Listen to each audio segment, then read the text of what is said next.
Yeah, that's great. Planning, I think that's very true.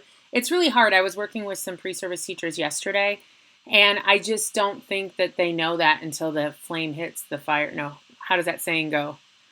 The feet hit the fire. I mean, like, I think it's hard for them to know until they have a room full of kids and they see that they didn't plan well enough. That's an important lesson.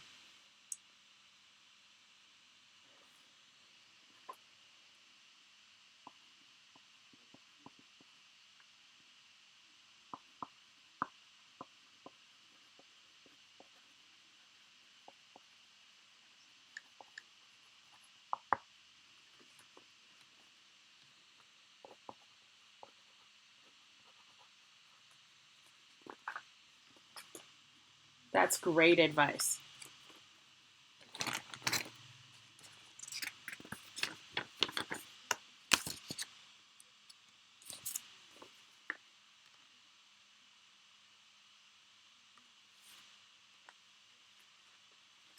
Definitely. So far we've got planning is the largest part of classroom management. Understand your chain of command and follow it, even if you're super excited. Connect with your professional organization and your PLN. Other things that you think would be really great for teachers to know. Uh huh.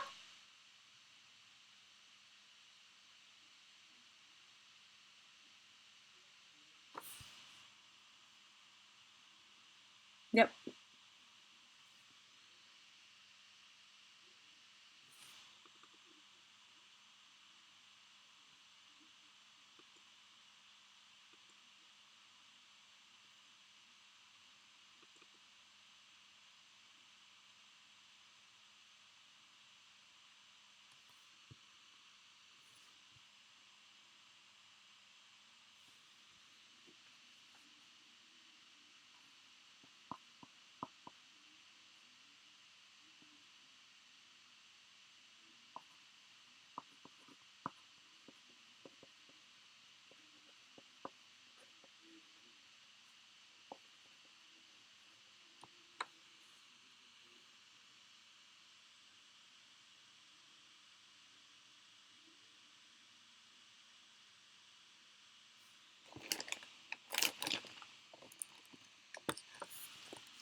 Yeah.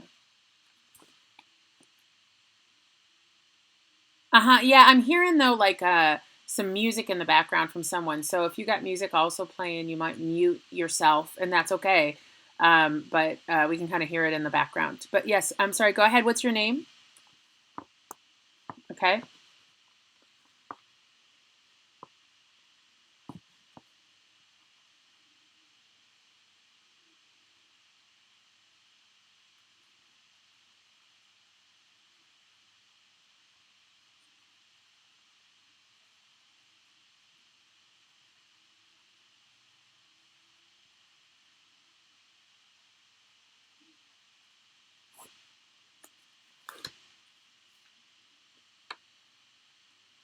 Yeah, that's great advice.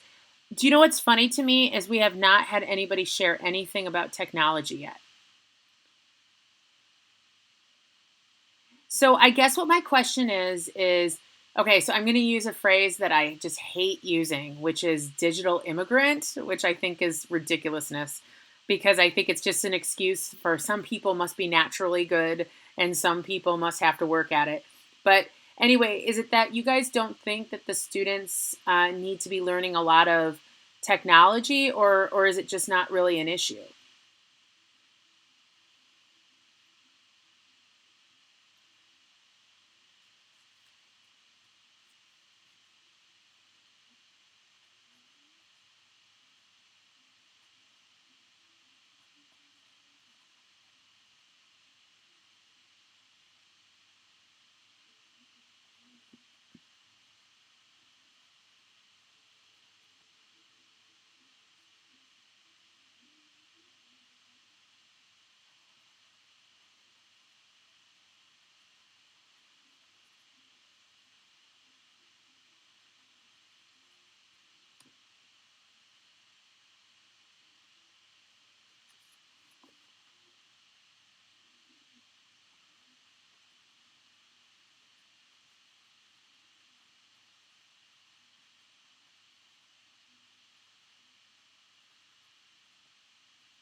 Great.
That's great.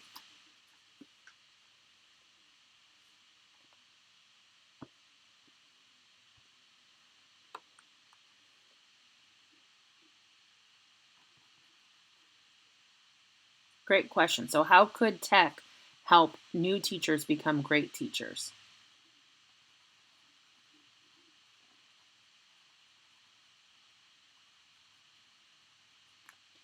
I'll take a stab at that real quick. I think that one of the things that I am trying to focus more on is having my students understand that they have to be able to learn technology on their own. That, perhaps a short tutorial, but they need to sit down and spend the time to do it. But more importantly, I think we need to be training our pre-service teachers to be able to show technology to other people. And that could be making tutorial videos or handouts or that sort of thing. Because I feel like there's a little bit of a gap. We spend a lot of time talking about, well, this is how you teach, like, language arts, or this is how you teach math. And we have this expectation that they want the kids to use technology with these subjects, but we don't spend enough time teaching people how to teach how to use the tech with the subject. And we are missing, like, kind of like technological pedagogy part. And I think we need to reemphasize that, because I think we have a great opportunity because we have so many resources in higher ed that perhaps some K-12 schools don't. But that's my 2 cents on it.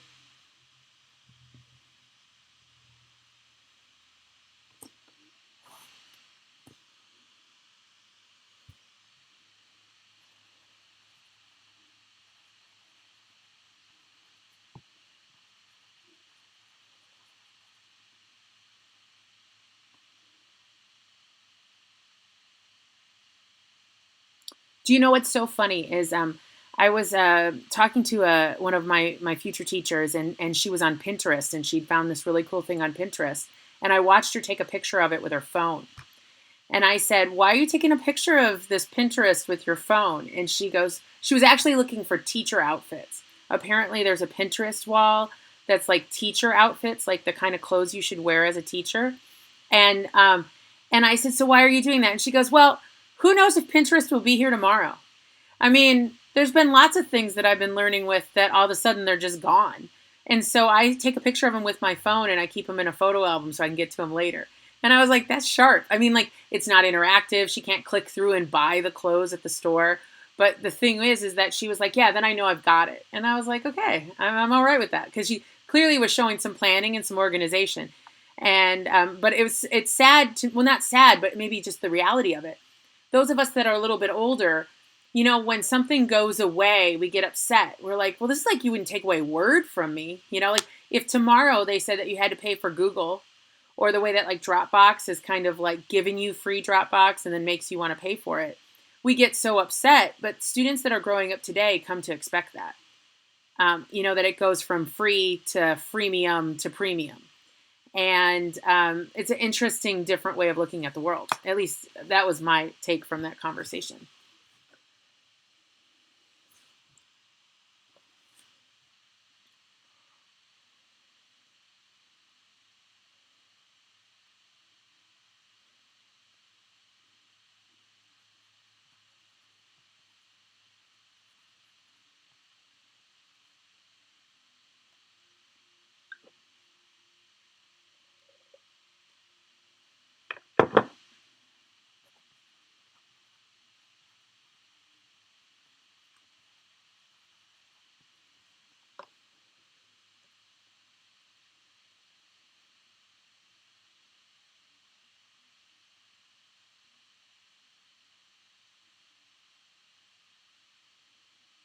Yeah.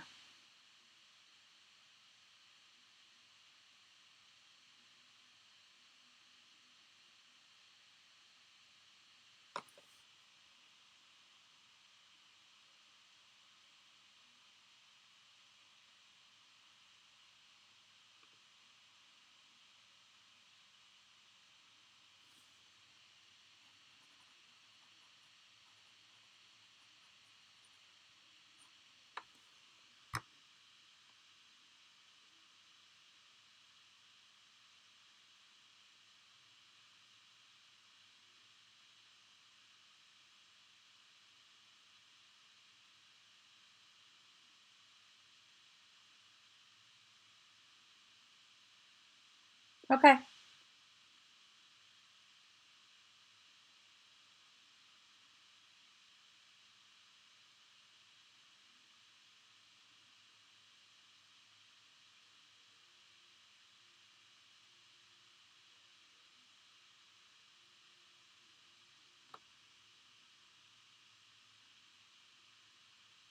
Yeah.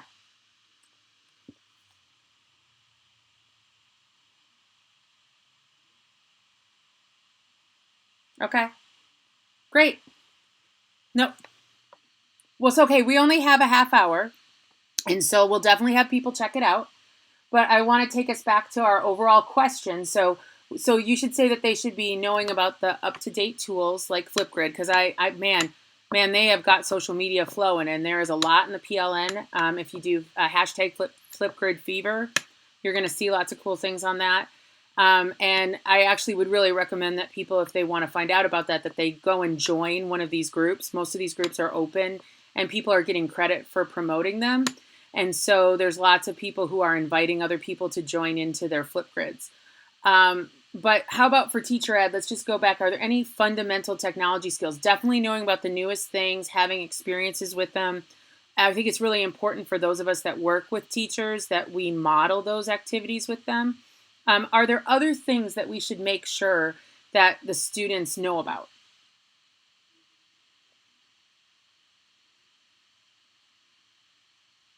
Lucia, you got something to share?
I think this. Oh, sorry. I was just. Go ahead, Keegan. Go.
You. Oh, right. I was just going to say that there's also some people were talking about PLN earlier, and I think back to when I was a new teacher and I was the only science teacher in the high school. We had a middle school science teacher who passed away from cancer in the middle of my first year, and I was the only one there. And I think about what a different experience I would have had as a first year teacher had I had a PLN. Had I had another science teacher at another school that I could have bounced ideas about. I did some things that were pretty dangerous, some things that were pretty like not appropriate, partially because I didn't have a sounding board. And so I think edumatch, not to just give a total plug to edumatch, but they're the ones hosting this. I think though that they have some things that they do with pre-service teachers to help them hook up with a mentor early on. And I think that even especially if you were a rural teacher in a very small school, I think that could be really important. I do worry a little. Sometimes people go kind of full hog into their PLN though. And I have some people who are on Twitter all the time and Snapchat with all these different people all the time. And they don't balance, like the PLN should support what you're doing, not get in the way of your teaching. And I think that can be difficult. Oh, 4 minutes remaining. We just got the call there.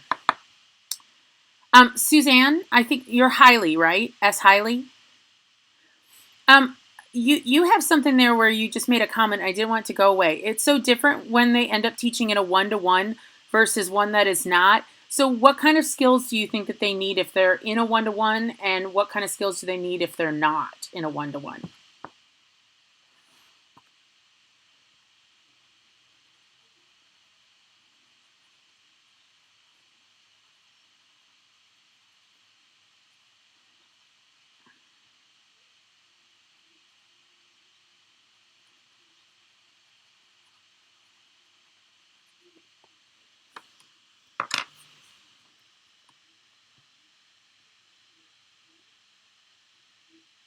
Cool.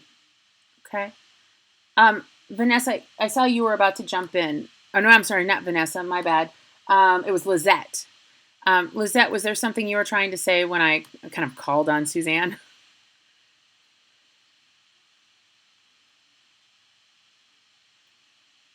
Mm,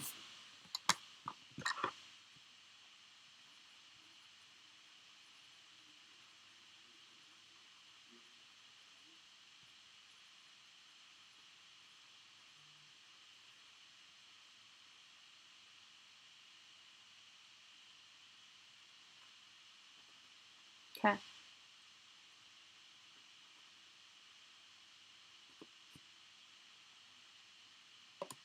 Yeah, and I can definitely see that. And where I teach, it's kind of a challenge because we're not very diverse. And so that's growing, hopefully. But sometimes we do have students who aren't ready to teach. We make sure they have a rural, an urban, and a suburban field experience, and we try to balance that.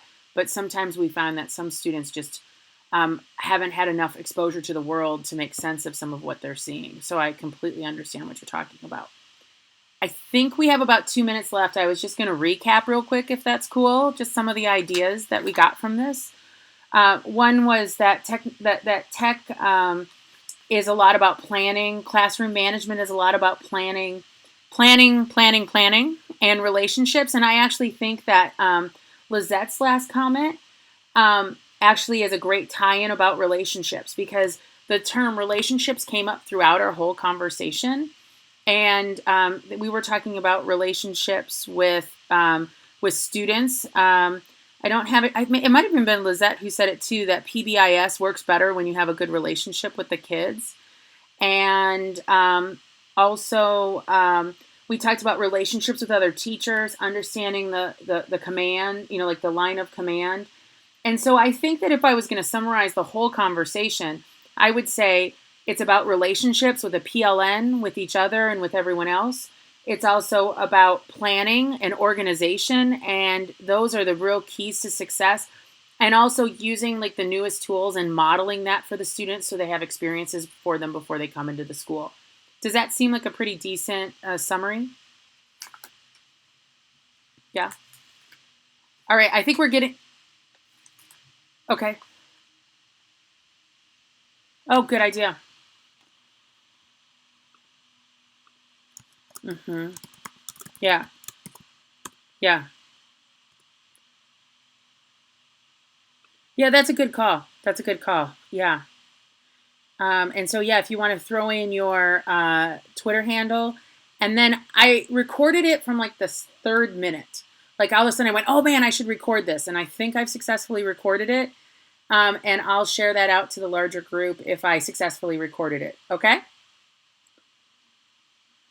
I used QuickTime Player, and I'll see if it crashes or not. Sometimes it'll crash when you record something like this. So we'll give it a shot. If I got it, it's there. And if I didn't, I apologize. I missed a lot of the intros. All right, we got to go back.